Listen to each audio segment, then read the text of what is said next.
Hey guys, I got my survivors here. Welcome to another day with live chat. So good to see you. And I see that your nephew might be joining us, Debbie. I'm excited to see that. Thank you. I already got a thumbs up. How's everybody's day going? Having a good day today? I had a good day. I went antique shopping out to lunch, hung out with my friend from school, and we had a pretty good conversation about the children. She works at the same school I do. And I asked her, do you think we're kind of screwing our kids up? Because we take a lot of breaks with the kids and kind of cuddle them a little bit. And children need love, but they're not really learning. You're waiting. So thank you for waiting. I was on time, but Dixie decided to take a little longer outside. So I had to wait to let her in. Otherwise, she'd be outside for a couple hours. So I'm here though. Dixie's here too. I don't know. Come here, pups. There she is. There's Dixie Doo. Um, so how's everybody's day going? But we were talking about the way that the kids are. We had this one kid who's really violent, and you know, um, I just see this big implosion in society coming soon. It's kind of scaring me. Different generational things. When I was growing up, they did a lot of the tough love.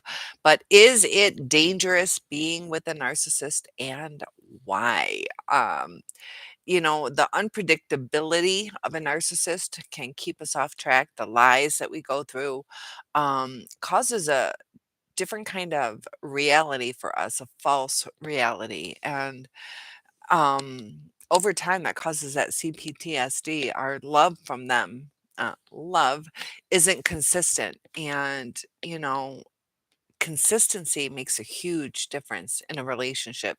Either somebody's consistently an idiot and you know to stay away, consistently loving and you know that you're safe. But with a narcissist, you just can be blindsided.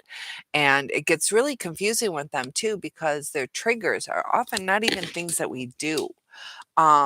It's due to their low self-esteem that they see something somebody else has and they want it, so they'll undermine relationships or discard people extremely easily, and it just is just a train wreck for everybody. So feel free to let me know how your day was going. Anybody struggling today?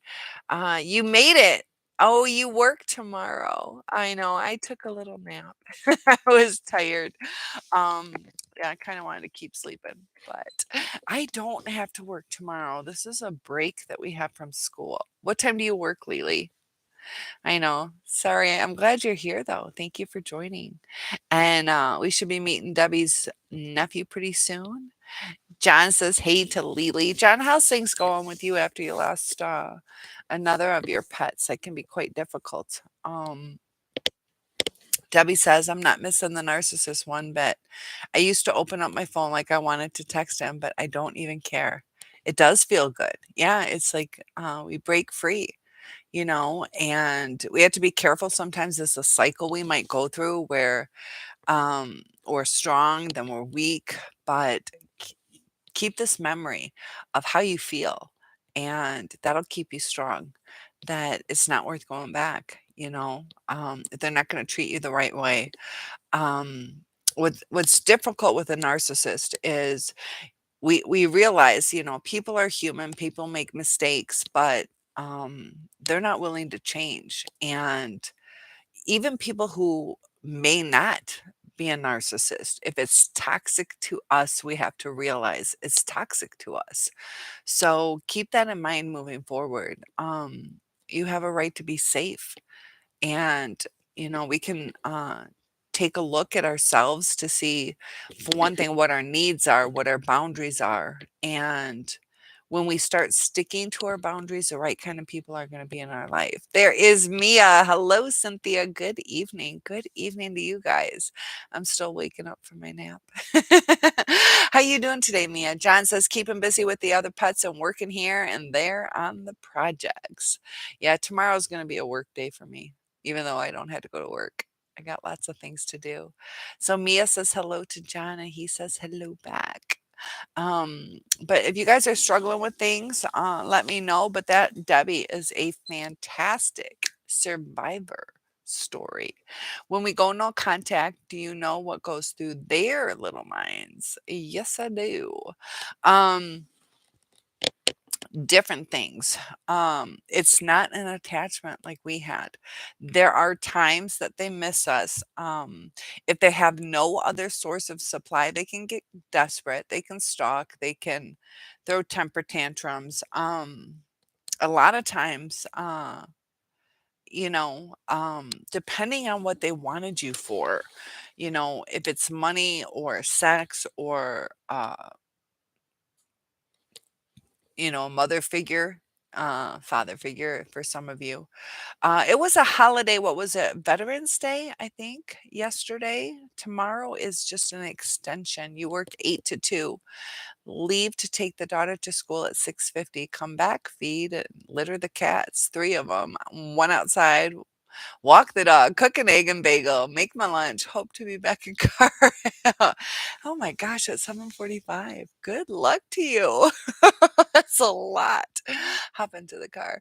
Me Mia says hello to Lily and Debbie.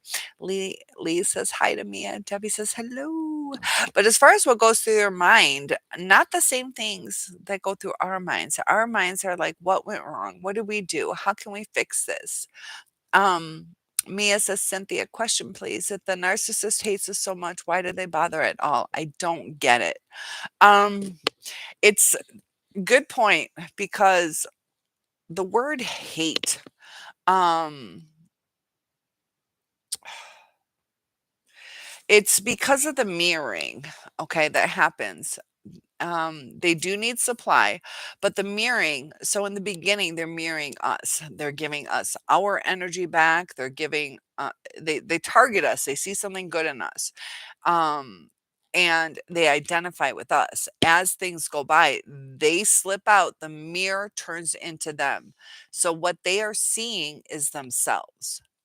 Just like us cowering, like, please love me, please love me. They see themselves, and that's what they hate. They hate the reflection of themselves.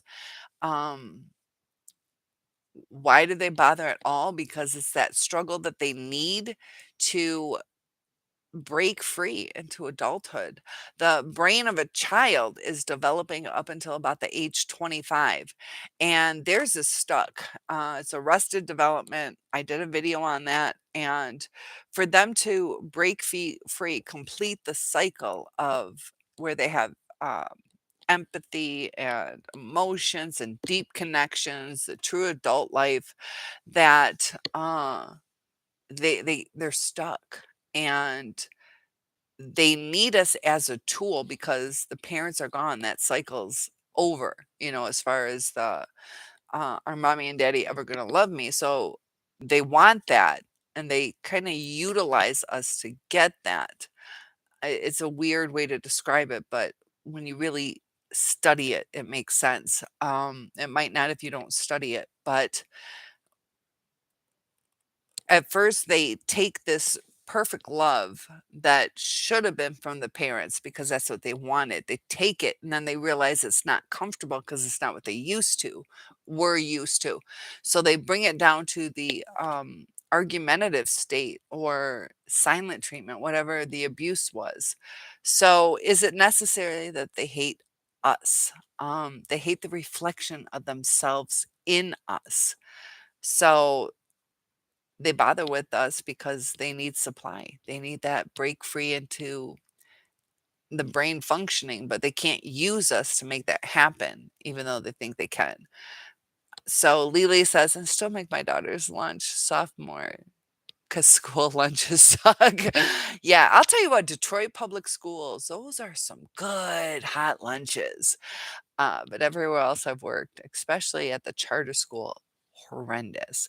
The kids I have now are kind of like little crap, but tolerable. They do give them some fresh, apples and carrot sticks and things like that. But yeah, they were at that last school I went to. They were intolerable. Their pizza smelled good, but I couldn't even eat it. Even on those starving days where you're like, oh my gosh, I'm so hungry. Didn't eat last night, didn't eat this morning. And um, Yeah, poor thing. So thank you for making her lunch. That's sweet of you because some of them are bad. So let me know if that answered your question, or I could go in further for that. As far as do they hate us? It's kinda like, in the beginning, they see us as this bright, shiny car, and they wanna take care of it, they wanna love it, and then when anything goes wrong as an car ages, have you ever seen people, "I hate this fucking car sucks and can't wait to get rid of it." It's kinda like that. Do they really hate the car? They're just pissed off it's not working right, and the relationship's not working in the sense that they need it to. So they start over, bright, shiny car again. And people will do that with objects and that they objectify us. So Lily says hi to Debbie and John. John says my narc did a lot of mirroring. Yep. They pretend to be what you're into, curious about it. And then once the mask slips, they're like, I'm sick of your stupid inventions, John. I'm sick of this. I'm sick of that. Um, was she like that, John, where she kinda encouraged you and then got annoyed with it? Lily says, "Same here for marrying, so sick." Yes. Um, good. Okay, cool, Mia, that it helped. John says, "That's what I meant the other night. They have a hard time looking at themselves, uh, in depth. Like, they can look at themselves, but as far as in depth, yeah, they don't look at their soul." Debbie says, "Josh might." Oh, I hope not. Oh, he messaged me. Debbie's nephew Josh. Oh, I hope he didn't fall asleep, but he did join the group and he listened to some of my videos. Good, good. Is he struggling? Is he struggling right now? John says she started losing interest fast. Yeah, because it's a mask that they can only uphold for a little bit, and sometimes like I have a sewing business, or I did. I closed it up, but there's only so much a guy's gonna be like, "Oh my gosh, you got cotton fabric today. Tell me more." But if I was a football fan, they might be, easier to me into the things that I'm into. So, you know, some things are harder for people to fake, and others, can keep the interest longer if the interest is a little closer. Like if I like basketball and they're not into basketball, but it's still a sport, it's easier than, "You want to crochet with me?" So Lila says, right, in the sense they need it to. Good one. Yeah, in the sense that they need it to. And um, when things are okay, they're okay. And that's where it gets confusing. You know, uh, the true colors of somebody come out during times of stress, and we rely on these people. And it's not like we're trying to take from them, we're giving back, I got your back, you got mine, but we're protecting them, and are they really protecting ours? And then we start doing that reactive abuse, whether we yell or we shut down or um, get a little snarky and bitchy back, do things outside our character, and it just turns the relationship toxic. And it's real hard to stay um, true to ourselves in that good relationship mode, because if we're like, "Sweetie, what's wrong? Is there something wrong? Can I help you?" They don't tell us. So Lily says they're always living in the past with pessimism. That's the thing. Oh, do I still have my TV on? Why is my TV on? I shut it off. I'm like, what is in that background? I thought it was like a square in my TV. Um, the pessimism part, when we look back, we're like, "But sweetie, it was so good. And remember how we went for walks and we used to talk and, you know, but they'll look at it with pessimism. They will. You're right. And that's a difference. Um, we might be saying something like, why couldn't we have just focused on that? Why did we have to go? And they'll be like, because you were an idiot and this and that. They're very negative, and sometimes we don't see that, but um I think you guys can all attest to that when we look back. John says, in the process of her smear campaign, she inadvertently got her flying monkeys in trouble. That can happen. Yep. And yeah. Uh, and sometimes too, they'll still forgive her. It's not your fault. I get it. You know, or they're going to end up hating her. So they can burn bridges. They just use people. Hi, Melissa. How's your day going? Good to have you here. I had a good day antique shopping. I bought something today. I don't normally buy. Um, I bought a little butterfly ring. I told you my father passed away, and I asked him if there's anything, any little symbol of, you from beyond, what would it be? And he picked a butterfly. So I saw this today and thought of my daddy. John says, "Hey, Melissa." Mia retracted her message. It says hello to Melissa. Um, but it's you know uh, always going to be unsafe unless they change. And Debbie says, "I don't want the narc to hoover or anything because I don't need the temptation. I don't want to be sucked in." And I'm glad that you realize that because it can be quite tempting because, you know, um, a lot of us are faithful people. We're not just going to jump into the sack with someone or fall into love with someone else. So we go through a lonely period, and that's our time to grieve. That is our time to grieve, not to push it aside and flip flop into a new relationship. The narcissist, a lot of times, will go directly into a new relationship. And that's why a lot of times they don't work. So when you're worried about the new supply, it's just, going to take time for the true colors to come out, and I gave that example of me with a sewing business or me liking football. So when people are like, how long is it going to work with the new supply? It just depends on, um, are they the football kind of new supply, or are they the sewing kind of new supply where it's going to take a little bit more time um, to dissolve for that mask to fall? And Debbie says, "Oh, yeah, he has issues with his mom's family over this probate. His mom died when he was 11. They are mad because they are not getting anything." How old is he now? How old is he now? Oh, I wish he was here. We'll see him soon, though.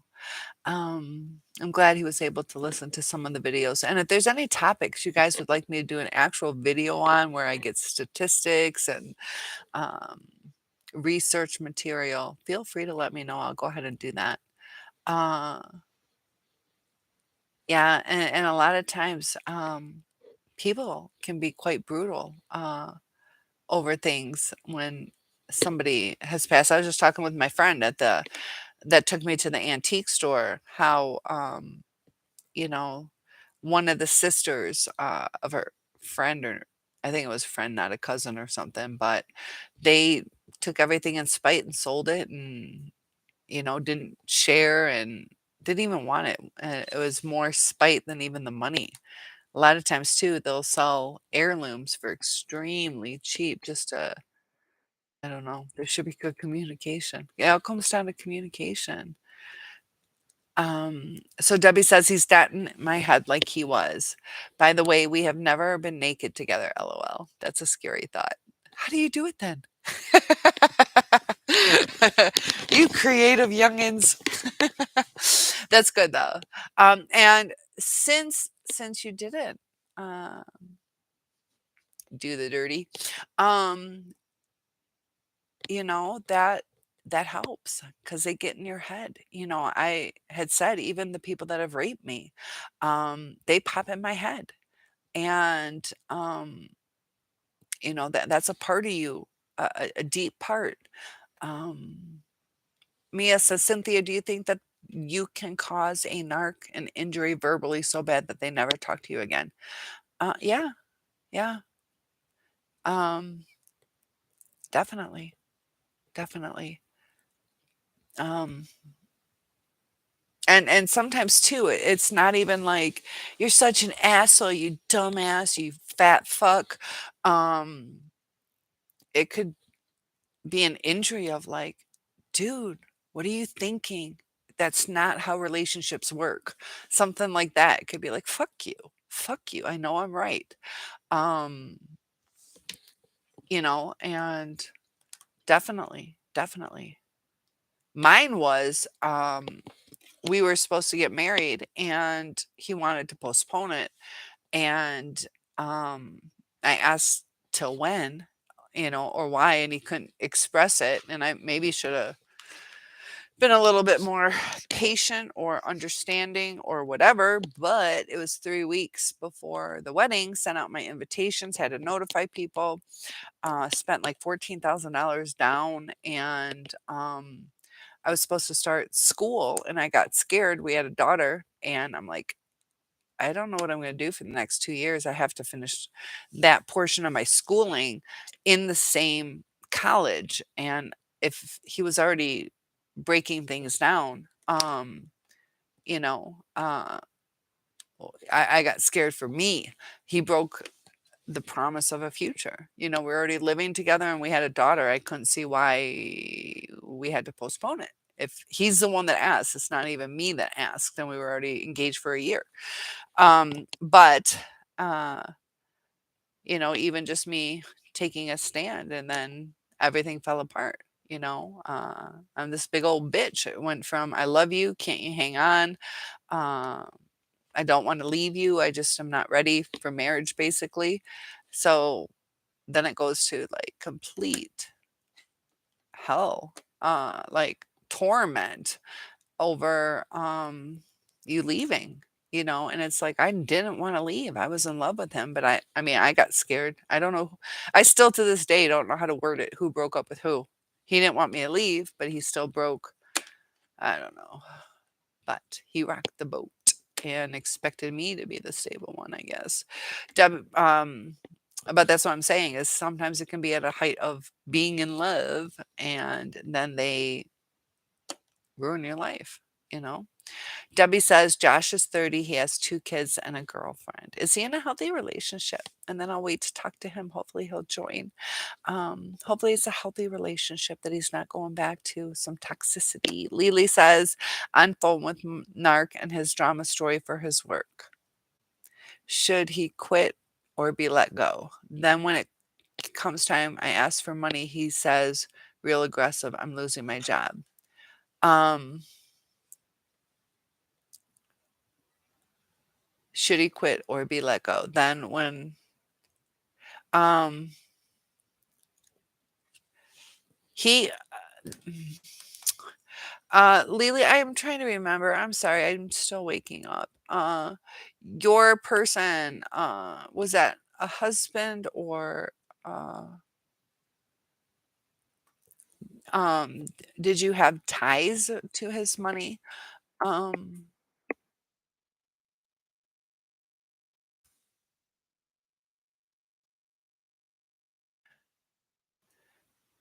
Hold on, guys. But they can be real aggressive, you know.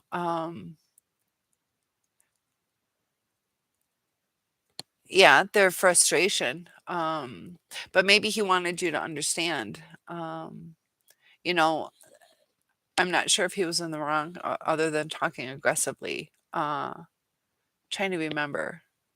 But the way they handle it. Um, I don't know what you asked me for. I can't remember. Like if it's you're living together or married and you're like, "Sweetie, we gotta pay the electric," and they jump down your throat, they should be able to say, "I don't know how we're gonna do it, sweetie. One of us is gonna have to get a second job," or whatever. They talk through it instead of that's a high stress thing though. Um, Debbie says we don't do it. Laughing my ass off. And let me turn I don't know, why is that on? Sorry, I hit it. Otherwise it'd be on CNN. It just didn't shut all the way off. I hope you like the double background. Um, if that bugs you guys, let me know and I'll turn it off. Uh, Mia says, great, then case closed. Debbie says, oops, hold on, got pop ups. I told the narc that he's a narc, oops, but he still hasn't blocked me. A lot of times they don't block, depends on how old they are too. I don't block people. I'm 52. You can be an ass to me, send me a dick pic or I'm just not gonna look at it. It's just, you know, um, I don't know. Some people block like crazy, and I don't, you know. Mia says, "No, Cynthia, I told the truth to the T. I cannot even believe I texted what I did. However, he pushed me to the limit by robbing from me. So it's almost 3 years, not a peep." Um,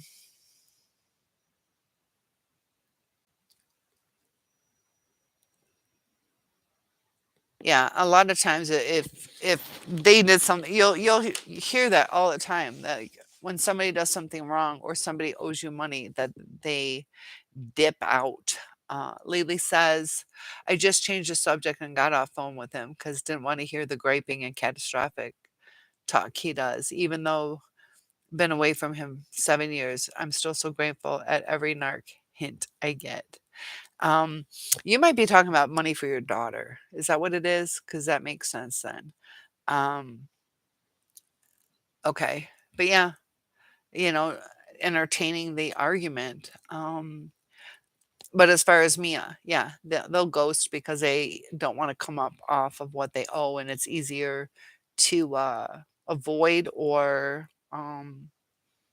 they know you're onto them. Lily's yeah, I feel that. Yeah, I've been away for 7 years and crazy. She's very nice. That's good, Debbie. He's great with her. Good. So, um, he can be healthy even though he's going through some crazy stuff. That's got to be hard losing a mom at 11. Um, that's still in the developmental stage.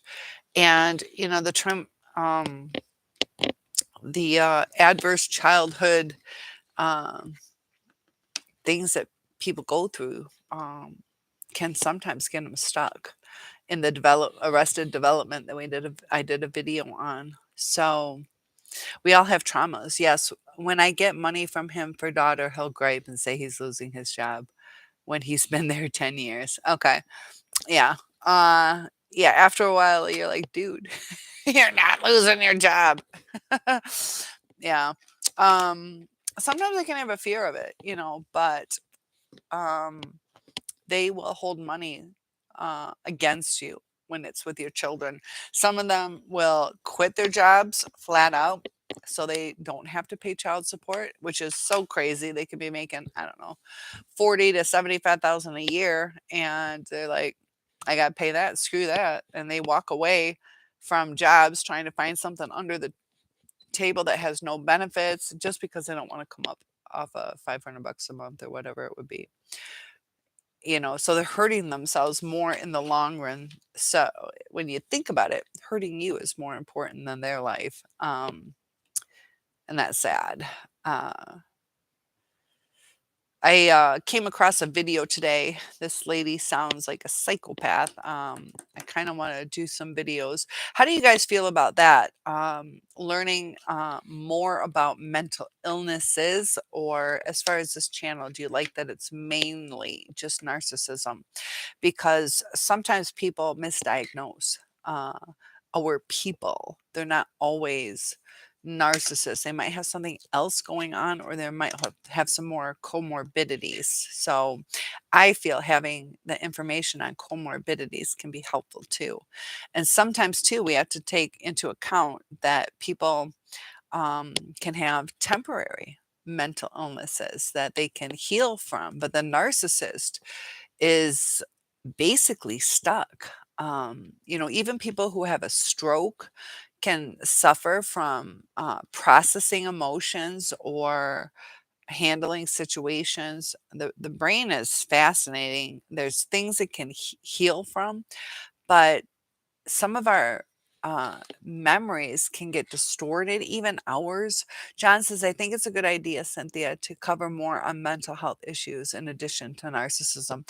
Good, because it gets confusing. Sometimes when I do that, it looks like I lose subscribers, but um, I think it's important to bring awareness. You, Lily says, you just said hurting you is better. Not, did I say better? than hurting themselves anyway that was profound. More important. Yeah. Just like my ex was pissed at me. He told me he didn't want to um have custody of our daughter in a sense. Those aren't his exact words, but then he's pissed off and he goes to great amounts of money to fight me in court and time wasted. And yeah, hurting us is more important than um I think protecting themselves. Can't remember how I worded it, but yes, you got the gist of it. And yeah, it is profound. You would think, when we get hurt, if you think about it too, if you look at some of the people who have been hurt with that reactive abuse, they will do that too. Like, fuck you, motherfucker. And they'll go smash a car up or windows or quit their jobs to stalk the person. That's hurting themselves. They might get a criminal charge, or they, bash on windows with their hands. They could cut themselves. But people in that desperation mode, they focus on hurting the other, and they don't realize how it's hurting themselves. So that's why hurting us is more important than hurting them. So yeah, they just get into that mode where, you know, um, they they see us as that mirror. Um, they when we're sad or when we're I don't even know, talking back, whatever we're doing, it's stimulating what they saw in themselves as a kid, and they want to squash it. Um, Basil says, "What is going on with my?" It's kind of cool. I don't know, a little screen change. Does that bug you guys? Nobody said something, anyways. There's the bridge. Basil said, "Oh, hi, Basil." My dad told my mom when they separated, if you try to take my kids with me, I could afford to hire 10 lawyers with all the money I have. And so grew up with him by force instead, even though we chose not to. And when you're a child that don't always have a choice and you just have to deal with it until a certain age. And Basil says hi to me in the chat. Yeah. So did she just decide not to fight? Is that what happened? Sometimes too, good parents don't necessarily want to do certain things, but they don't have the resources. They feel helpless. Debbie says, just guessing how many super empaths or empaths enter into narcs life in their lifetime. You like that screen? Okay. Thank you, Lily. That's it's usually CNN, and I went to make it turn off, and now we got, I don't know. Is that water? I'm so blind, I need new glasses. Um, but a lot. They can deal with pretty much anybody as long as their stuff's being met. Um, they're social chameleons. They can be with anybody. They don't just go for empaths. They might go for people with the risky behaviors, or let's go party and get high or drunk, or reckless. And um, you know uh, they might want to go on the prowl. Let's go pick up some chicks or something and use their buddies to you know but depends on what the need is you know but yeah, they like us empaths and super empaths. They just like people. They just like people. They like supply. John says, I was going to mention that picture frame behind you. Like that. I like that. Have a virtual fish tank, fake fish that appear to be actually swimming. I was going to do this, and I don't know if that would have been a copyright. I had it where I had like a waterfall, and it was like a YouTube thing, and I couldn't log in to live chat one night, and I'm like, "Oh, is that because I have that on my TV?" Where I got in trouble. Um, that was like I was hoping to have the fireplace and like a waterfall. But then I'm like, oh, is that going to get me in trouble? I'm not trying to make money off that. I just thought it'd be a pretty background. So, got to play it on the safety. Nice one. It's the bridge. Is it because you have an emoji for the bridge? And yeah, we'll put that. There we go. We can even see what time it is. Look at this. I'm so professional. Minute by minute countdown. Countdown to happiness with my soul survivors.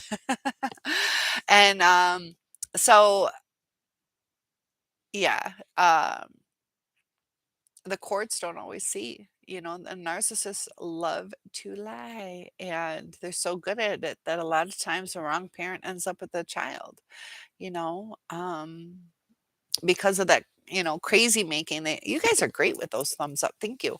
With the crazy making, they make us out to seem like we're the crazy person, and we're acting out of character. Because we get so uncomfortable in our brain too. We've tried everything. Does it show the temperature? Ay, ay, ay. Let's see. Hold on one sec, guys. Does it show the temperature? And I'm just teasing when I was saying, I was like, how do I do this? It's not you guys. I don't know how to do this. I was going to see if it showed on my phone. Because I was going to like shove it in your face too, where I had extra. Nope. I don't know what the temperature is. I don't know.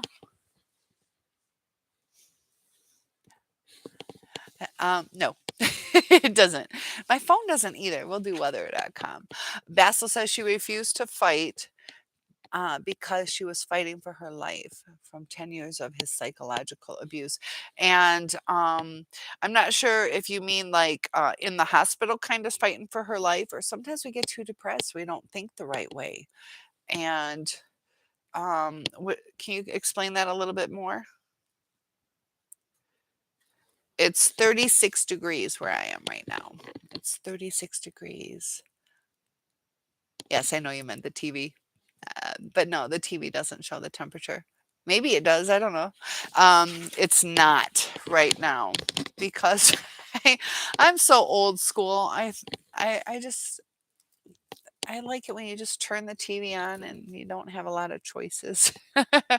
The high tech stuff is like, gosh, do we have to make life more difficult? I'm a simple Cindy, simple Cindy. Um, she refused to fight. That's interesting. You said she refused. Um, yeah, and you said psychological. So I think, sometimes you get to a point where you're so drained or afraid. You can be afraid. You say, okay, that's what I kind of thought. She was suffering from PTSD, which is most likely CPTSD, complex post traumatic stress disorder, and trying to figure out how to recover and get her life sorted out. Yeah, CPTSD is when it's over a prolonged time. PTSD is like a car accident or when I caught on fire or, witnessing a murder or suffering, um, a gunshot. But if you're at war, that would be CPTSD. I know a lot of times they just call it PTSD, though. That's just an educational thing. Um, and yeah, you get into this survival mode, you know, and it can be overwhelming too sometimes with the kids. Uh, And Lily says, sad Basil. I dated a guy whose parents seemed the same, and the mother was fried and died young from his beatings. Yeah. And that's why, sometimes when we're like, but I miss my narcissist, I love them. This person, died. I told you the story of my 10th grade boyfriend that I loved and wanted to be with. It was a new date. We went out a couple times, so I really liked him, but we broke up soon. Um, and I wouldn't even call it a full relationship, but he murdered somebody. So here's a person who died young from the beatings. I was spared from somebody who turned out to be a murderer, killed the lady with a baseball bat. So we never know why things happen, but sometimes maybe we were spared. So when we're sitting there crying, maybe we should be rejoicing. It's perspective, you know. Basil says refused in the wrong word. She just gave up. Yeah. fighting for us and didn't expect him to treat. Oh my gosh, the gluten-free digest decides to pop up. And so does Reddit. Are you ever afraid to check your email? I don't know how to turn those notifications off. Sorry, guys. I do, but I don't. It takes me a while to remember. Oh, what is this? Nice little backdrop. Uh, and didn't expect him to treat us the same as he did to her. Yeah, sometimes it's like denial. Like he's just mad at me. It's like, no, that's who he is to his core. And that's the thing with mom being gone, that you're the next target. They need a target. It's not necessarily that mom was this bad person. They just need to get rid of that energy they have. Debbie says, I think I was treating the narc like he was an alien. John, pipe in. John's going to like that. John loves aliens. It was just all new to me and I didn't handle it well. I did apologize to him for what it was worth. When we say we're sorry, do they believe? Um, Depends. When things are really high in the discard stage, they tune us out. They don't want to hear, they don't process it. Sometimes I think it's bullshit because um their apologies are bullshit. But there are times when things have settled that they'll accept it. Like, okay, I get it. Um it depends. Uh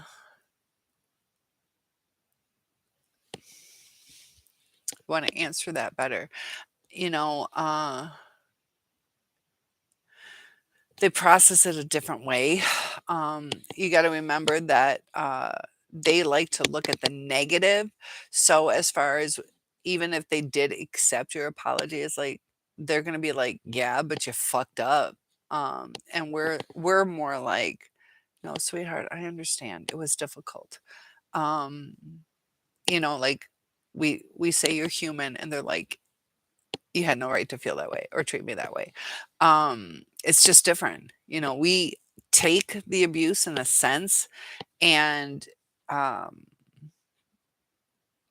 it's more like we're in a state where like, please don't do that. Please don't do that. Where they're like on the opposite, you better not do that. It's just a different way. That's not even the best example. Um, it doesn't change things though. It doesn't really change things. Um, Lily says, Debbie, did you say earlier that you never slept with your narc? And I'll let you answer that, Debbie. But she said, are you asking me that? Yes, Debbie. Yes, she is.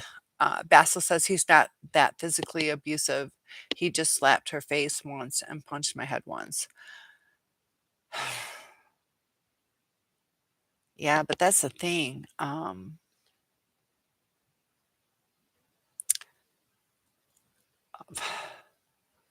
And and where they target too, that bothers me. They target the face and the head. You don't want to be physically abused, but slapping on the arm is different than slapping in the face. Or punching in the head. Punch me in the arm, punch me on my butt or my thigh, but punching in the head. Um, that's I mean, at least it was just once, but uh sometimes you even think about what was it really over? That's like a desperation mode where they feel they're losing control. Nobody should go through that kind of abuse, especially in the head. I'm not trying to justify it on the uh, slap in the arm but yeah, I don't like the place of target. And I get what you're saying, but also you know don't don't diminish that. But it was only one time. That's one time too many. And it's not just he lost his cool one time. He lost it, um, with her and you. Debbie says, "Nope, never slept with him. We talked about it, but it didn't happen." And she's asking why. Why are you curious about that?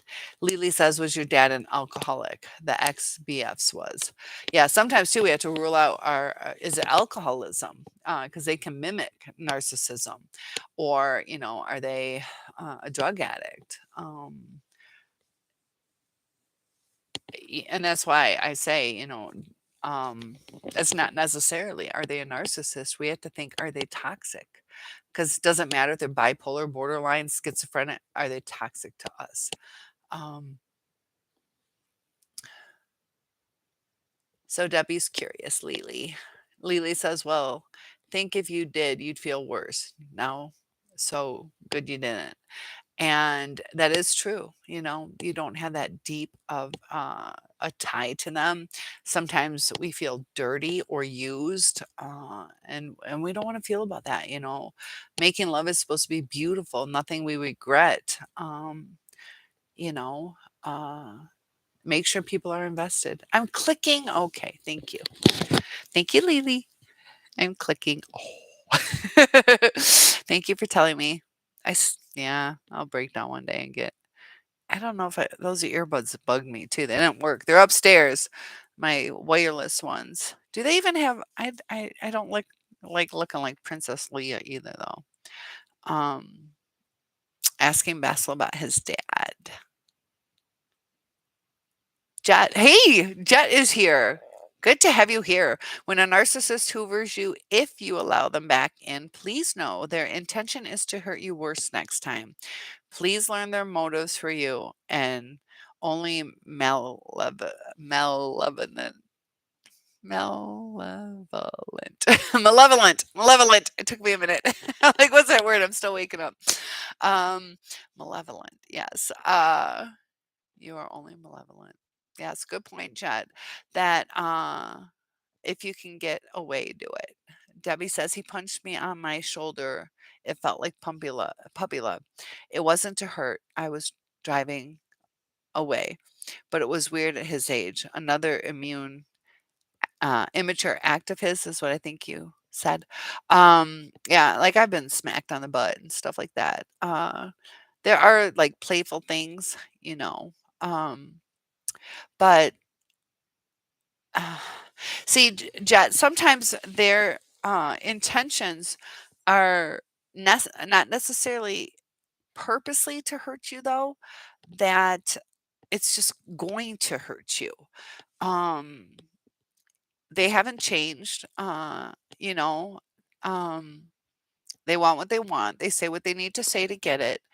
And some of them are cold hearted, others just suck at relationships. Um, Jet says, "Debbie, are you being abused? Make plans to get away and do not tell him a thing. These people are wicked." Um, Debbie says, "He lives with his sister, LOL. She's 63, I believe. I believe I told him, if you ever hit me, be ready to get it back twice as bad." That's the thing, too, though. We have to remember um, sometimes, you know, do we mean that? Are we going to do that? Are we like mine? If I did that with mine, I'm not stronger than him. And if I hit him twice as much, he could take me down. Mine was so strong that are we sure we want to go down there? Giving threats. But eh, you know, are they threatened by it? You know, um, if you're on par with them physically, they might feel threatened, but it could be an empty thing where like I could just take you down. They are sadistic. I almost did that today as the title is about sadists. So we'll talk about that in a second. Basil says, I'll scroll up, guys. I know I skipped a couple. Basil says, Lily, no, he wasn't on alcohol, but took prescription pills on and off. Prozac is the one only he says helps his mental condition. Okay, so he was.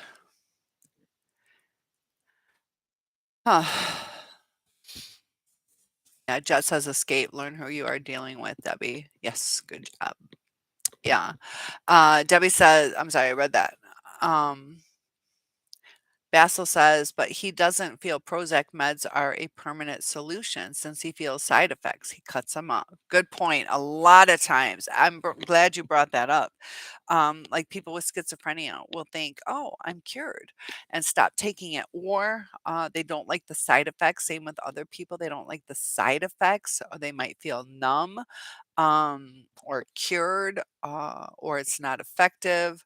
Um, he cuts them off and only takes them during life crisis moments, even though his therapist told him not to do that. Yeah, because it builds up in your system. And for it to be effective, it has to be at a certain level. It's not like, um, even with pain management, if you're taking even just Tylenol or ibuprofen, let's say after surgery, you keep your pain at bay at a certain level. But when it, you know, your pain medication drops to get it back to where it needs to take care of the pain takes quite a bit of time.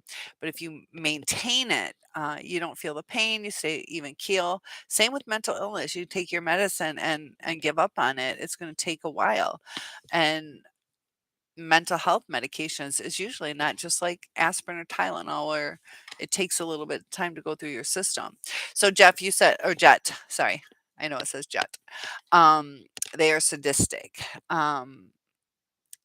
Some are, not all are, but um, where they find pleasure in your pain. There are some that totally find pleasure, just like the bully at school. They like laughing at kids or purposely tormenting them.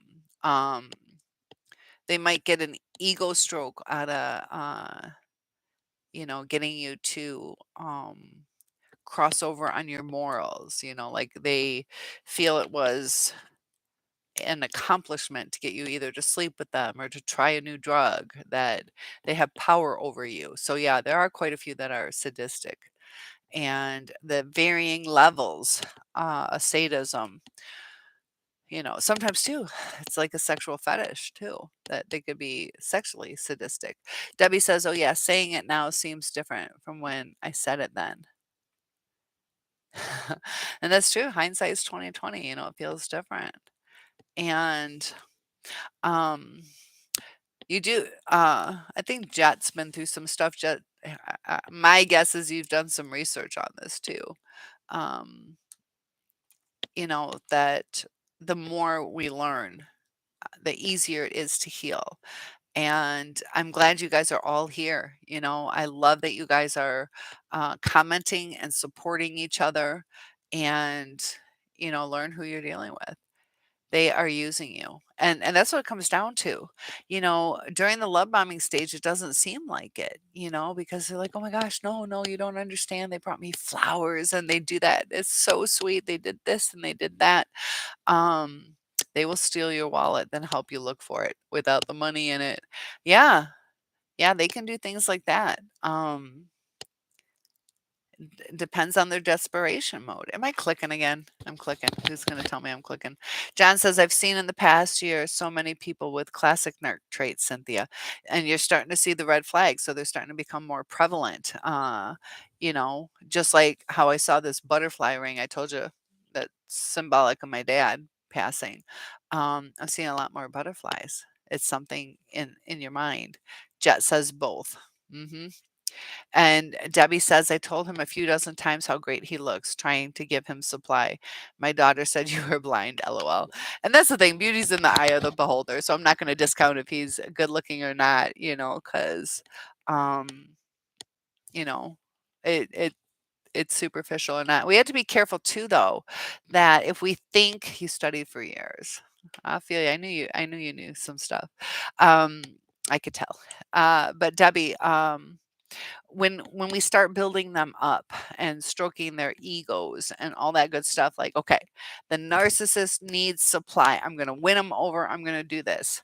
It doesn't work that way. You cannot win a narcissist over by giving them supply. Like, I'm going to be super sexy, I'm going to cook for him, I'm going to seduce him, I'm going to clean up, I'm going to pick him up from work, I'm going to do this and pay for everything. And um, when we do too much, they see us in a different way. We are um, not just like A1, girlfriend supply. We become slave supply or toy supply. Um, and it's so weird. It's what they crave, but then when you give it to them, they don't like it. It's weird. Um, and I've tried explaining it too. Uh, just like if you were like, "Oh, your hair's so pretty. Your hair's so pretty, Cynthia." And I'm like, I was just complaining like I need it cut. I got split ends and the color's not right, and I'm sick of you telling me it looks good. I don't feel it looks good. And you're like, "No, it does. If I don't feel it, I'm not going to believe your compliment." So when we start saying stuff, if they don't feel that they're good looking, they're going to feel like you're patronizing them. And they're like, I'm sick of hearing it. Or it's going to be said too much. It's like, I know, just stop. That it's not like, oh my gosh, you mean it? So it's a tough thing. They are ruthless. You are correct. Um, Jet says, I experienced more than one. And yes, now I know what they are. You studied for years, no choice. Yep. They will hack you. Yes, they are ruthless. And so, as far you brought up the word hack, John, I asked you yesterday as our friend in the chat. We had that one person joining us, and then was it you, Debbie? Um, who your messages weren't coming through. And that's what I was talking about is our friend here. And I was talking about JG. Was he in the chat because he's the one who would hack my uh, chat, uh, taking away people's things. And then we had a couple people gave me a hard time. He created it was like 10 or 12 accounts. I don't know how he did it, but yeah, that was crazy. Check your house for cameras, check your phone for hacking. Yes, they will go through your phone, they will attach things. Be careful. Yeah, check your toilets, check any little peepholes. There was a story. What was it? The husband, I think they were going through a divorce, and he somehow put a camera in her bedroom. Yeah. Sometimes too, it's just to get off on you changing. Other times too, it's to spy on you, to take revenge on you. Um, Not all of them will do that, but it can happen. Debbie says he's never been here. That's good. Lily says, Jet, are you male or female? Yeah. Are you male or female? Jet says yes. Lee, ruthless. Good word. And Debbie says the narc has made me paranoid. I'm glad you brought that up because we can be paranoid. Is somebody looking at me? Is it okay to go to sleep? Or you have, let's say a male friend over who's just a friend helping you move. Like, is this going to cause him to attack me or get pissed off or take revenge? Or you feel like you're looking over your shoulder, or um, paranoid, like I can't go outside unless I'm beautiful, or what kind of things are uh, you paranoid about? Because you can get paranoid about certain things. What is it that you're struggling with? Um, Jet says there is no good in them in a narcissist. Zero. Don't fool yourself. And how do they hack your phone? Jet, do you know how they do that? Woman. Oh, Joan Jett. There we go. We'll remember it that way. Jet. That's a neat little name. I like that name. Um, they will put what they record on the web. Did that happen to you? Uh, and sometimes too, they'll flat out do that too. There was one I didn't really like. There was a son who he's saying that his father was a narcissist, and he does seem to have some traits. But the kid too was such an instigator that he wasn't seeing what he was doing. Like the dad's like, "Don't record me. I've asked you not to do that." And he was tormenting him to get him to the breaking point too. And then he posted it on the internet, and there was a whole lawsuit over it for libel or whatever, slander. Um, but, you know, I didn't like that people are starting to, "I wanna prove a point, so I'm gonna instigate." It everybody just wants likes and views and, um Debbie says at 1:30 a.m. over a week ago, someone knocked on my bedroom window. I ignored it. That can get scary. Yeah, and there's times too, I didn't answer for UPS, things like that. Didn't answer for neighbors. It took me years to answer my door. Like if you guys are like, "Hey, Cynthia, I'm coming over. I'll be there at 2," I'd open my door for you, but I wouldn't even go look who it was because I'm like, they could probably hear me or see through the, like upper window. Um, I've hid in my closet from them knocking on my door. Uh, yeah, it gets scary. Basil says, I caught the narc spying on me with hidden cameras when I was with my ex-girlfriend and friends. Really? Were they uh cameras put into like your car or your home, or just camera on their phone? I'm assuming they planted them. Calibri, hi from Seattle. Kind of late there. Yep. That's okay. No tardy slips today. You guys are doing good. We're just glad you're here. Yeah, we got a little background going on. We're going down the vortex right there. Um, Basil, he heard and seen everything we did and said. Oh, goodness. And did he use it against you? Because I'm sure you weren't doing anything wrong. Smash the like. Basil says, yes, help me out. Thank you guys so much for that. You guys are awesome. It definitely does help. Um, s- John says, you got hacked once by a narcissist or um I don't like how like on Facebook, there's a lot of that Facebook stuff don't going on. So I don't even it's sad. I don't even accept people because I don't even know if it's legit anymore. Like I don't even like they got to do something. You get all these friend requests and you don't know if it's a true friend or not. And Mia says, hello, K Flyer. I love that nickname. John says, hey, Calibri, what's up? Debbie says, Jet, what do you mean record? I left him messages on his voicemail. They can keep those messages too. And even if they're not talking to you, and I know that from experience, they definitely do save that stuff. They save pictures, they have little trophies. And I know that because, like, a year and a half later, you get it forwarded to you. So, you think they're not listening to the words you say a lot of times too. They listen to all your messages and they didn't really care. Uh, why would they listen? And they care about the supply. I love you. You're so wonderful. And I'll do anything for you. They just like hearing that. Me, if somebody blows my phone up, I don't listen to all those messages. Um, I might get the gist of it, but they'll listen word for word.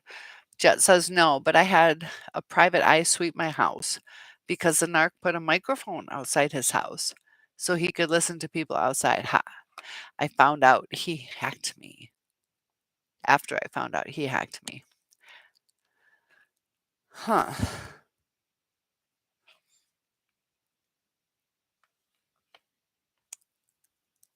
Um, yeah. So, uh, did the private investigator, hold on, a private eye, did he find out that you hacked him or how'd you find out he hacked him from the private investigator? Kaliwi says, "Hi, John and Mia." Basil says he hid them inside the AC vent openings. Ooh, yeah, there's different little openings in our houses. That's crazy. Can they hack that way? Um, can they hack phones? I was at my friend's house and him and his buddy was my like at the time my best friend's husband. And what they would do, this is when they had like the tower computers, um and you would see all of a sudden, CD-ROM disc coming out, or was it that old, I don't even remember what they were called, the floppy disk. No, it was a CD-ROM.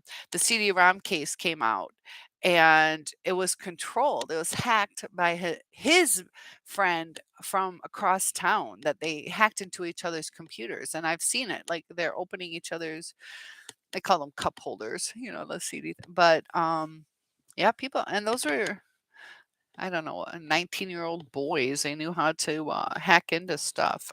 It's really not that difficult. You just have to know what you're doing. Um, Phones, there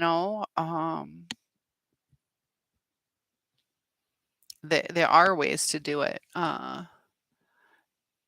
You got to just study it. Um,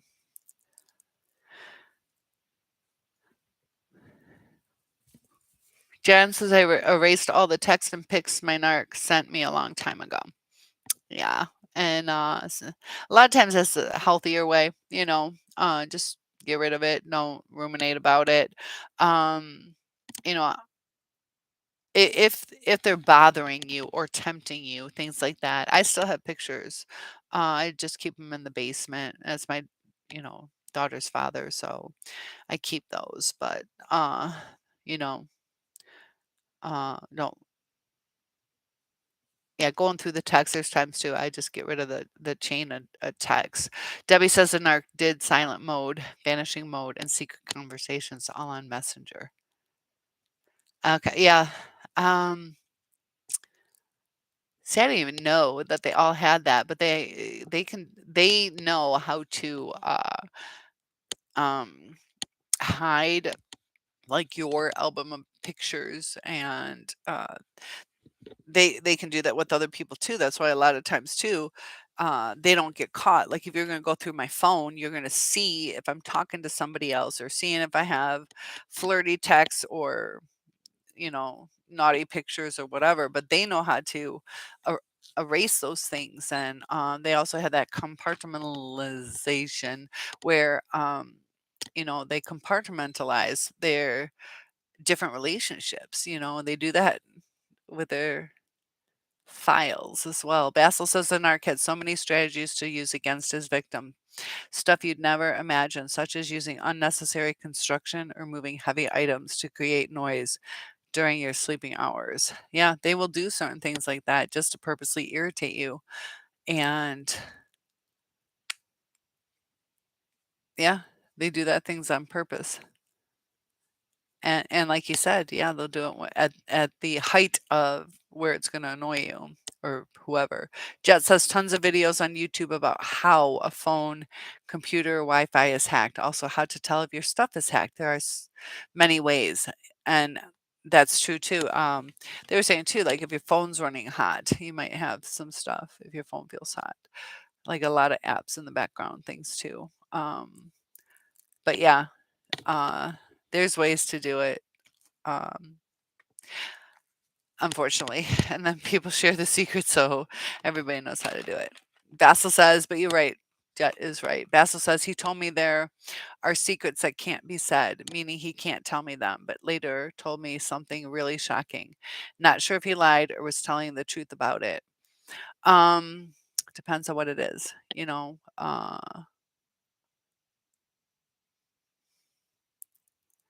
It's hard to say. That one's hard to say, and they lie so much. Debbie says he wanted a picture of me, and I said, "You first." Yeah, a lot of times too, they're like, yeah, and you can't trust them too, because even if you agree to it and you do it, a lot of times they're like, "No, I'm too shy." And yeah, and be careful. They're not going to keep it secret. They're going to show it off. You guys are great. Thanks for those thumbs up. Basil says, "Oh, I missed what I said about the narc's questionable sexuality." Uh-oh, hold on. This one I'll scroll up for. Basil, what did you say? Uh-oh, is it? No, I didn't. Um,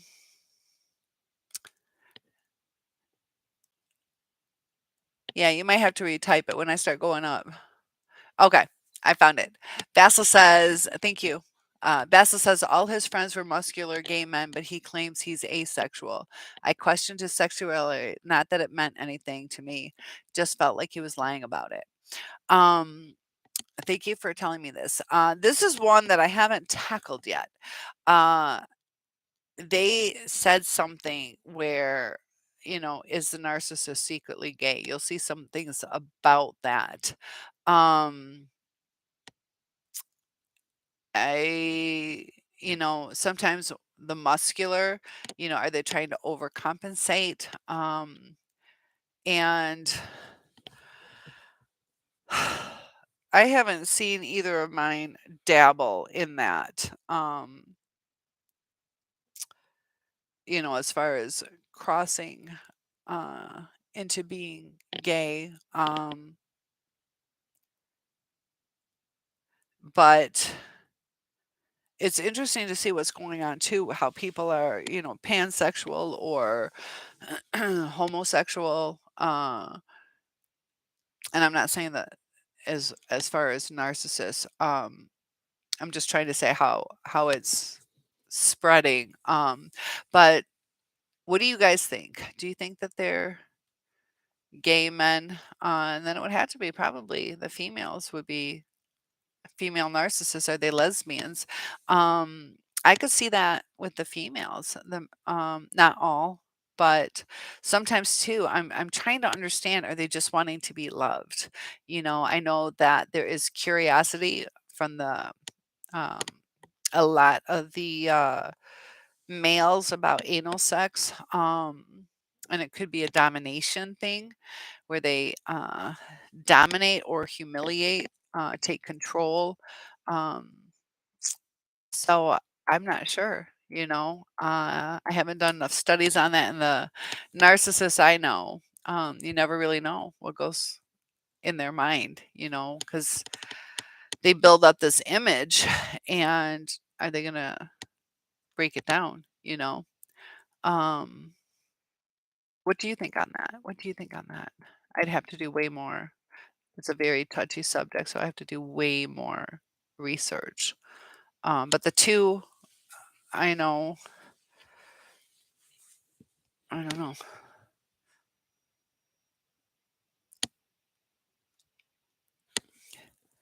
So I found it about the questionable sexuality. It's hard to tell now, too, though, is because so many people are changing. I don't know how to word it. Um, Debbie says, I have Verizon check my phone. They said it's all good. Cynthia, did you notice I'm explaining myself better? Yes, I did. You are doing a great job. And what's the difference? What's the difference? Is it you feeling a little bit more free? Um, and yes, I have noticed that. Were you drinking before? Sometimes too. Is this day 8 for you? What are we on? What are we doing? Day 8 of freedom. Jet says they like to keep secrets, makes them feel powerful, as if they're holding something over you. Um, yes, and also they don't want to tell you. They don't want to be held accountable. Sometimes they'll torment you with it too, and they can use that as power. You're right. They'll use, use any tool they can get. Debbie says, Jet, he knows I'm coming into money. We'll see what happens with that. I'm nervous about him approaching me about that. Um, and don't post anything about does he know when the court date is? That's coming up pretty soon too. Uh, I just wouldn't post anything. Like we discussed that before too, though. If you all of a sudden get a new car or whatever, um, just be careful you're not secretly hoping that you can win him back with the money. Um, now that I'm rich, he'll come back. Do not let him know. Because it seems like it's going to be pretty substantial, and he can, you know, careful. He's not reaching out to you now. You know, that says a lot. Jess says anything and everything you say will be used against you by a narcissist. The less they know about you and your life, the better. This is no joke. They will use anything to hurt you in any way. And Jet, how long have you been narc free? Because they definitely. like you said, are actors. They lie like they breathe. And sometimes they lie just to lie, like it's weird, you know. What color is your car? I'm gonna go start it up for you. Blue. And I tell you it's blue, it's white. And they have you like you're trying to, they're trying to do. I don't even know. They just lie. Um, Debbie says, Jet, I believe it. My friend told him, and your friend told him, okay. And hmm. Are you saying your friend told him about the court date? I hope not. Basil says he mentioned that it feels good to receive it, and that doesn't necessarily make you gay if you like that feeling. Okay, yeah. If I receive, not give. Um,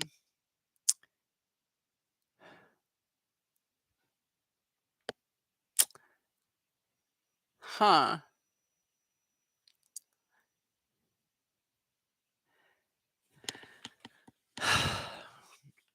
I guess I mean, I kinda see his point because, men and women have that area, and you could use, toys or a person for that feeling or fingers or whatever. Um, but, uh and that's why those kinda actions should be for people you love. Um, but by definition, he might be saying, he doesn't have a emotional connection, but that's just using a, you know. So yeah, it does. You know, like you could say, what's the definition of a virgin? It's like, what's the definition of having, sex with the same type of person or whatever. So sorry about his luck. It does. It could be bisexual. If he doesn't want to be called gay, he's at least bisexual if he's entertaining that stuff. John says, so true, Jet. They do. You are correct. Crystal Light. Have you tried the cherry pomegranate? That is the best. That's good for you. I'm drinking Crystal Light. Nice try. I'm slowing down my drinking. Thinking. I need to slow down my reading. That's good. That is good. Um, so lots of love to you. Crystal Light. Try the cherry pomegranate. It's the best. Um, yeah, slowing down your thinking. And it is coming across more concise. So good for you. What flavor are you drinking? It's on Whisk Sea Cap. I don't know what that is. I want to know what flavor you drink. Jet says they are shapeshifters. They will be who they need to be with each new person. Yeah, social chameleons, definitely. Um, and you'll see that too. Uh, that um, they're happy-go-lucky with some people like risk takers, and other times they're conservative, and you don't know who they are. And when they're with you, uh, they don't know who they are.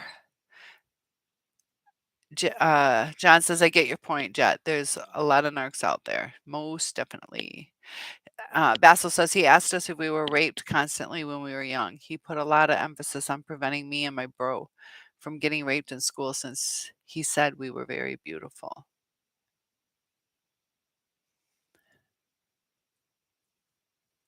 Hmm.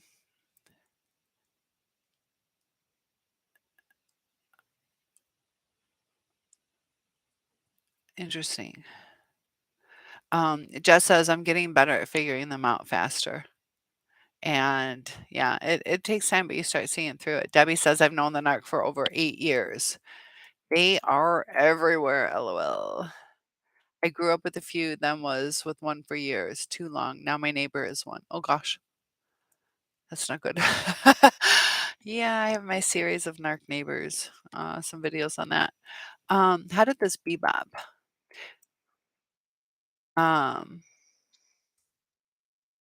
Gosh, okay. So Jess says they are actors. John says my narc said bad things to me about certain neighbors and turned it around to make it appear I said those things. And that can be really hurtful to our lives, you know. And you're right with the no guilt. They'll steal or lie with every breath. So congratulations, Debbie, day 8. But I have gotten to 18 days before. This time it's going all the way. Exactly. And you had the right wording in this. You didn't say I hope. You said it very positively and affirmatively that you can make it happen and you will. So that's perfect the way you worded it. That's a good sign that you're going to keep to it. Basil says he had a very excited reaction when I told him how big it was. That's so embarrassing by him, but he doesn't care about being embarrassed for this for the slightest, obviously.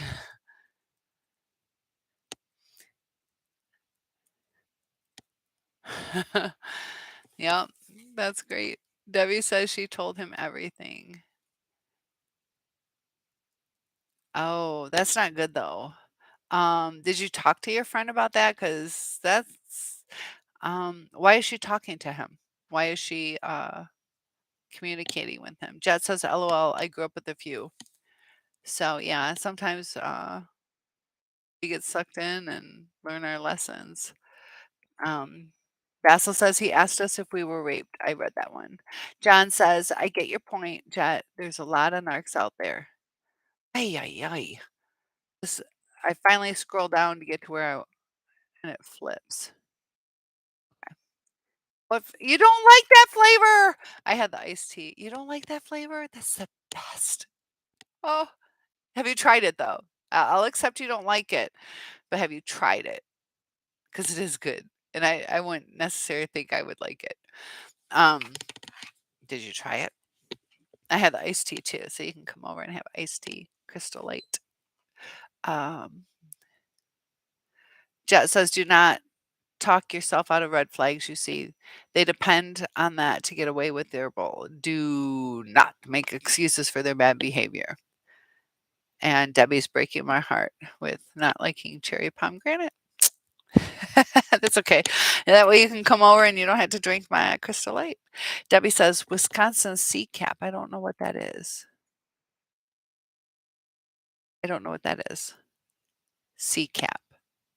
Um, I don't know what that means. Jet says they are incapable of love. You need empathy for that. They have no empathy, 0. There's a lot that have 0, some have some. Well, 0 would be a psychopath or sociopath. So, um, there's a variation in how much empathy they have. Sometimes too, it's situational. So, they don't have the remorse and regret. You know, the more empathy they have, the better a relationship will go. The less empathy they have, the more they're going to take from you, the more they're not going to give a crap. They do know what they're doing to us a lot of times, not always. But yeah, they do know. They just don't care. You're right. They have patterns and they just don't see it. It's just like a 2-year-old screaming and hitting. They're not like really processing even who they're doing it to. It's just a reaction and an outlet to their frustrations. The baby's not like, I need to hit mom this time. I need to scream at mom this time. Next time I'll pick dad. It's just whatever's there. And that's kind of like what we are. Kalibi says, I think once you discover what they are, there's no unseeing them. Yeah. And that can cause the relationship to change too, where you try to discuss it or you get more disgusted by it. And yeah, you have to watch for patterns, learn their patterns. And they have a cycle, they definitely have a cycle. John says, great description of the narc jet. And I agree. John, should I put rear view mirrors on the flying chair? Cynthia, yep, so you can see 2020, the abuse you went through. Jet says, it is how you figure them out faster. Very true. Calibri says, yes, you have to watch for behavioral patterns like put downs, lies, actions don't match their words.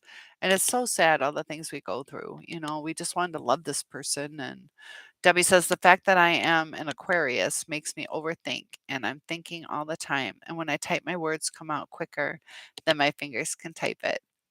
Yep, I can get that. And that's a sign of intelligence when you're thinking fast. You know, your mind's trying to keep up with your thoughts, if that makes sense. Your words or your fingers are trying to keep up with your thoughts. And we have to be careful with the overthinking because um, I talked about that today. You know, when we're test taking, that we overthink and we pick the wrong answers more often. I think some of you guys know that I'm a teacher, and I was with another coworker from the school, and we were talking about that. And you know, a lot of times your instinct will give you the right answer on the first try, and then when you overthink it, you change it, and a lot of times it's the wrong answer. Same with our narcissist. You know, if we're like, did he really love me? I don't. You know, I don't think he did, but then he did this and that. You know, a lot of times our gut tells us, you know, we have to trust it. And we don't have to keep um, trying to find answers because the answers aren't going to come. We don't have the right information. Um, you know, it's like trying to figure out how to spell something, and the tools we have are a bunch of numbers. That's not going to help us learn how to spell something. We don't have the tools to figure out the answers because the narcissist lies, you know, and manipulates. So there is no figuring it out. And then even if we do take their information, you know, we might not even believe it, you know, like I guess, but they're so confusing. Uh, Jet says yes, they cannot control their wicked patterns. Once you know how they operate, you can see it. Yep. Learn. Yes. John says, what do you think, John? You're so crazy. On the flying chair. Oh, put a helmet on there. That sounds scary. You might do that one day, though. Basil says, I'm not comfortable in telling you the secret he once told me, but I think that if you fit the pieces of the puzzle together, you may figure it out. I think I know what you mean. And that's okay. You know, if you're not comfortable, that's completely fine. Um,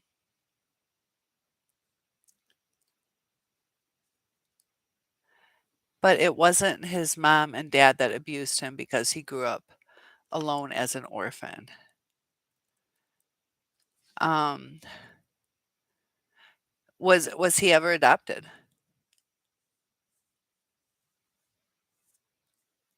Um, was he in an orphanage or was he adopted? I'll catch up, guys. I see I'm falling behind. You have some in the kitchen. Amazon came today. I now have 60 or 60 more. Wisconsin CCAP.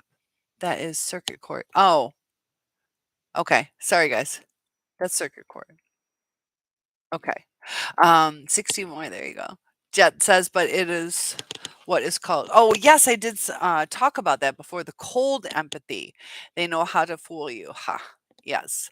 There's cold empathy and warm empathy. And there's a difference too. Like the UK uses cold empathy, and we use the warm empathy over here as far as for our definition. Jet says they are inhumane. Calibri, also saw a video today that once you know what they are, they will try to hoover their victims several times.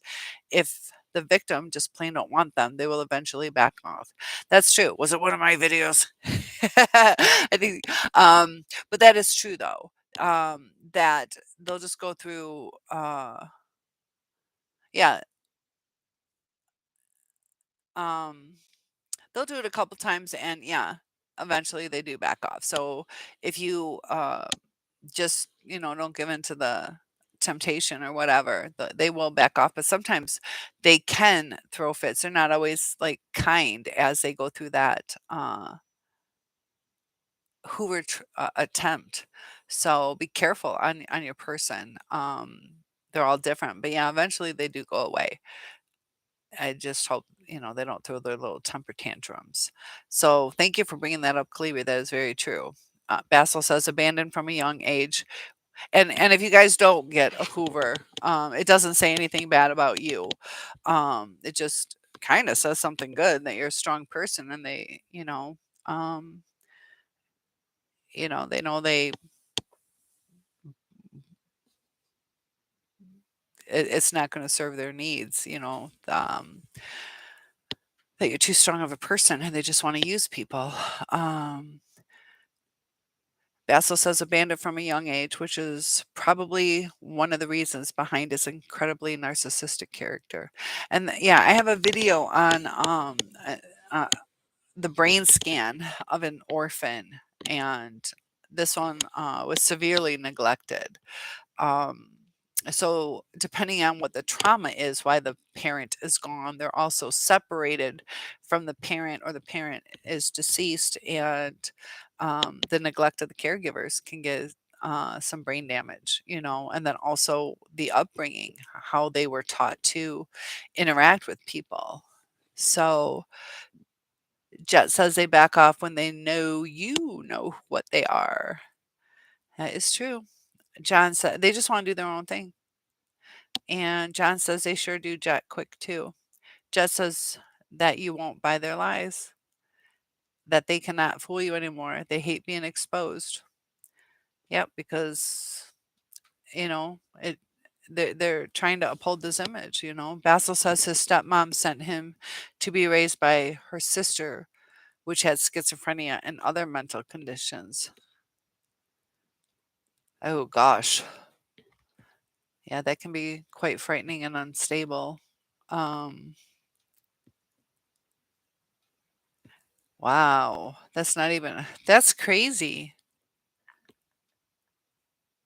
That's sad.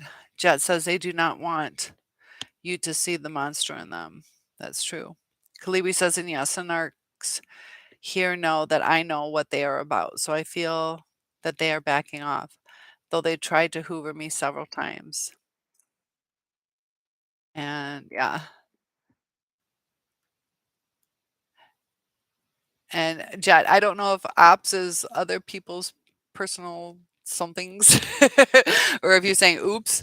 Um, I usually use OOPS, so I don't know if that stands for something like talk to you soon, TTYS, that kind of stuff. Dr. Doom is in the room. Dr. Doom gave me a beautiful Valentine donation. That was so sweet. So thank you. Just stopping by to say I love you and you are beautiful and I hope you have a wonderful night's sleep. You're so sweet. Thank you. I appreciate that. And oh, seven soul friends. Wait, is that soul friends? Is that like our soul survivor friends? And I hope you have a good night's sleep too, Dr. Doom. Thanks for stopping in. Jet says they do not want to see the monster in them. Yeah. And they go to great lengths, but they let it out. It slips out when they get frustrated. John says, hey, Dr. Doom, good to see you stopping by. And Dr. Doom says, howdy, John, and you rest easy as well tonight. And thanks for stopping in and all the compliments and everything. Kalibi says about the narc sexuality, I think and experience the narcs are sexual fluid. And the females, like the one here, accent looks very masculine. That's interesting. I could see that. I agree with the sexual fluid.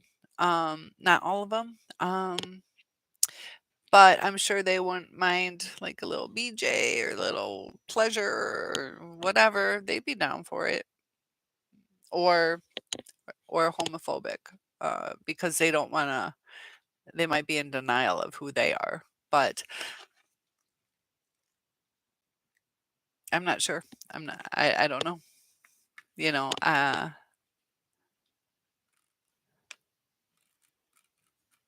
don't know.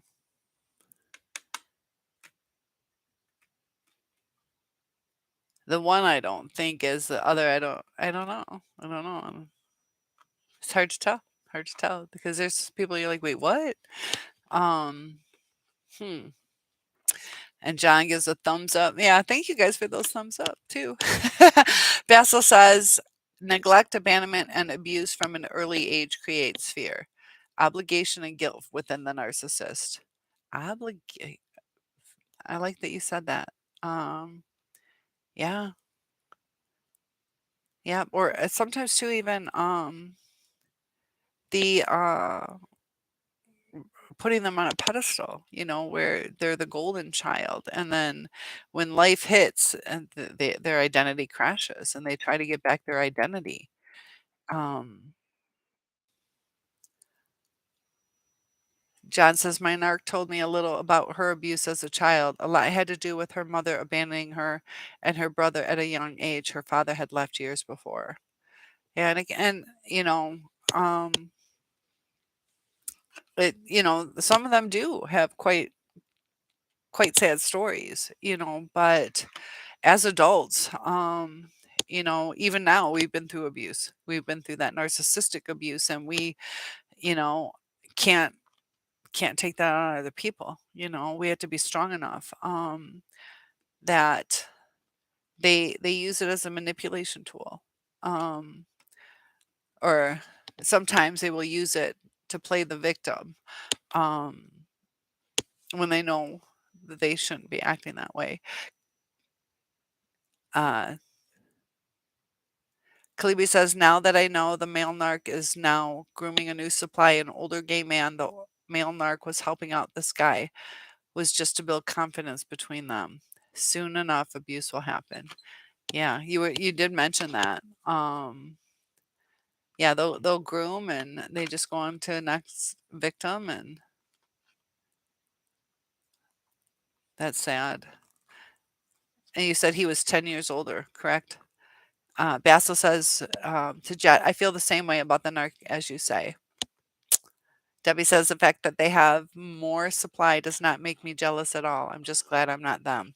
I'm not missing anything. You're right. Yeah, we're free, happy, living life, a brand new start. Basil says his schizophrenic aunt that raised him grew up in poverty and could never afford to buy meat, so she lived off of bread and olives diet, and that was what she fed him. Sometimes too, malnutrition can affect people, or the food insecurities. um, is he overweight by any chance? Is he overweight? Calibri says he was complaining to me about a female partner not giving him any at that moment. He was looking me on my eyes. Scary idiot. Mm. Uh-oh. Huh. Well, he probably wanted some. Um, yeah. And that's the thing. It's like, well, she is allowed to say no. you know. Um, yeah. Crazy stuff. So tomorrow is Tuesday, and I go back to school on Wednesday. Um, but it is almost 1 o'clock for me, so I'm going to be logging off today. Starting to get kind of tired, and I feel overheated. So he became a chain smoker from an early age because calling cigarettes his best friend. Okay.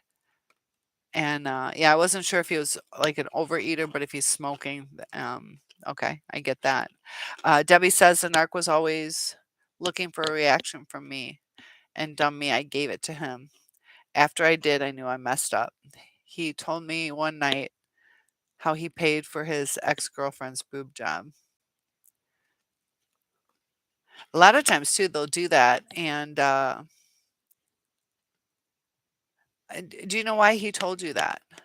That's interesting that he told you that. Was he bragging about money, or um, sometimes too they feel that they own the female then.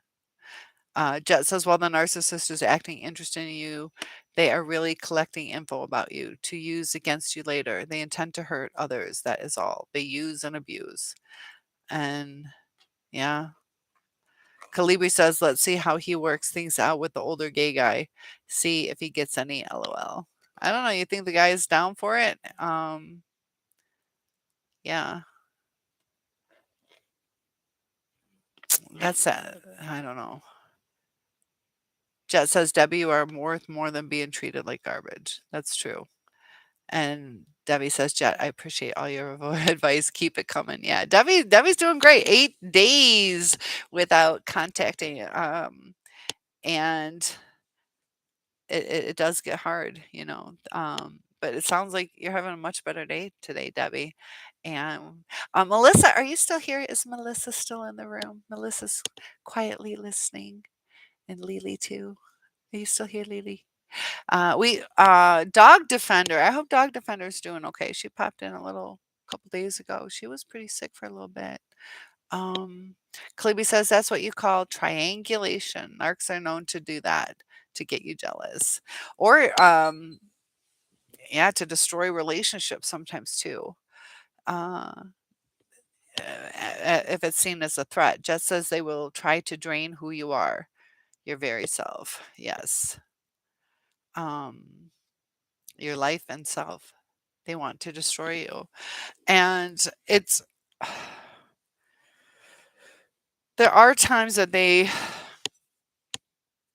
don't purposely set up to do that, but just the nature of that, um, of who they are, you know? And yeah, Jet, it makes sense what you're saying that, yeah, they're just gonna destroy you.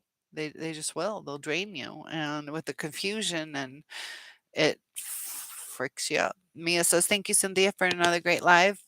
Please have a peaceful and restful night's sleep. Have a great day at work tomorrow, sunshine." I love that you say sunshine. Tomorrow, I do still have off, but I am doing work at home. Probably have to run up to the school and get all the grades I have to enter. But thank you. You have a beautiful day too. And Jet is saying that, we need to understand what Jet was saying. Um, Yeah, because 'cause that'll help keep us from being tempted to go back once we understand that. Debbie says, "That was my question. I wanted to ask you, why do they think they own you? He told me he does." Ooh. Yeah, some of them are like, "I invested in you," or "I claimed you," or, um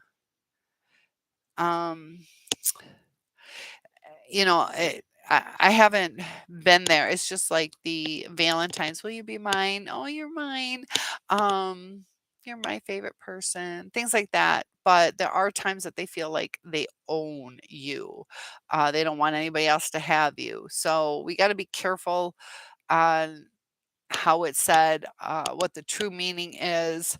Um, but you know, if somebody comes, "Don't talk to him. He's mine."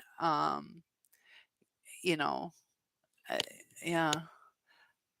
Um,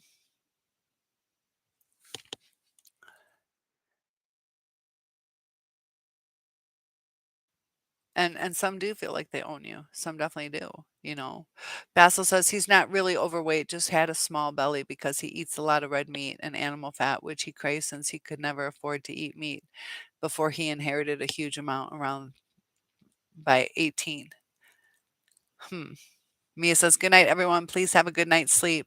May you all have a peaceful, restful night's sleep." Yes, and you too. Jeff says, "But, period, they choose evil. That is what they enjoy. They choose it." They do choose it. Good point. Basil says he said he didn't care about money and refused to accept his inheritance, but was convinced to receive the money by his mom. Um, he was probably angry and kind of like the fuck you. I don't need your fucking money. Um, you know, I could see that. Um, yeah. That makes sense. I'm glad somebody told him he is entitled to it. So, but then he spends it on somebody else's boobs. John says, "Good night." Kalibi says, "Have a restful night's sleep, everyone." And Cynthia, rest as well. Yes, for some reason I'm overheated. I can't see. I don't know what. I don't know. I'm just starting to not feel good because I'm feeling overheated. I'm probably fine, but. All right, guys. My thermostat, I don't know what it's doing. Bessel says to Jet, I don't think they choose evil. It's more like they are part of evil itself, a part of the devil himself. They are pure evil in the flesh. Whoa, we're getting deep. Um, we'll have to talk more on that. So I will go live at 6 p.m. We got some late nighters here. It's almost 1 a.m. now, but tomorrow, I was thinking like 6 p.m. or something. And Cleeby says, I agree, Basil. They are evil possessed, you know. I hate leaving. We got quite a few people in the room, but if everybody's doing okay, I will log in tomorrow. So lots of love to you guys. 6 p.m. Eastern Standard Time is fine. Perfect. All right. Lots of love to you guys and have a great night or great day, depending on what time of day it is for you. Thanks so much, everybody, for joining. See you soon. Bye.